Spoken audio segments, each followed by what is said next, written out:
Hello বন্ধুরা, আজ বানাবো গোল্ডেন ফ্রাইড প্রন একদম রেস্টুরেন্ট স্টাইলে। চলো দেখে নিই। প্রথমে চিংড়িগুলো ভালো করে ধুয়ে নিয়ে খোসা ছাড়িয়ে নিতে হবে। লেজের দিকে শুধু একটুখানি রেখে দিও।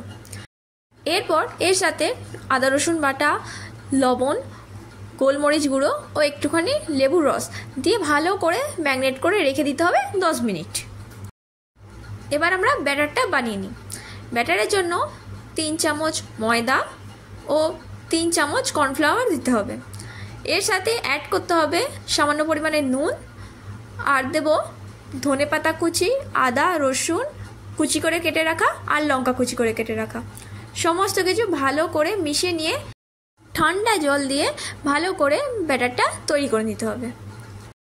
অল্প অল্প জল দিয়ে ব্যাটারটা তৈরি করতে হবে। দেখো ব্যাটারটা রেডি হয়ে গেছে। এরপর একটা চিংড়ি মাছ নেব, শুকনো ময়দাতে একটু কোট করে নেব। তারপর এই ব্যাটারে ভালো করে চুবিয়ে নিয়ে তেলে ছেড়ে দেব। গ্যাসটা মিডিয়াম আঁচে রেখো, নয়তো তাড়াতাড়ি কালার চলে আসবে, কিন্তু প্রন ক্রিস্পি আর হবে না। একটু ক্রিস্পি হওয়ার জন্য একটু মিডিয়াম আঁচে রাখাই ভালো। তো একটা কোট করে নেব ময়দাতে, আর ব্যাটারে চুবিয়ে ভেজে নেব।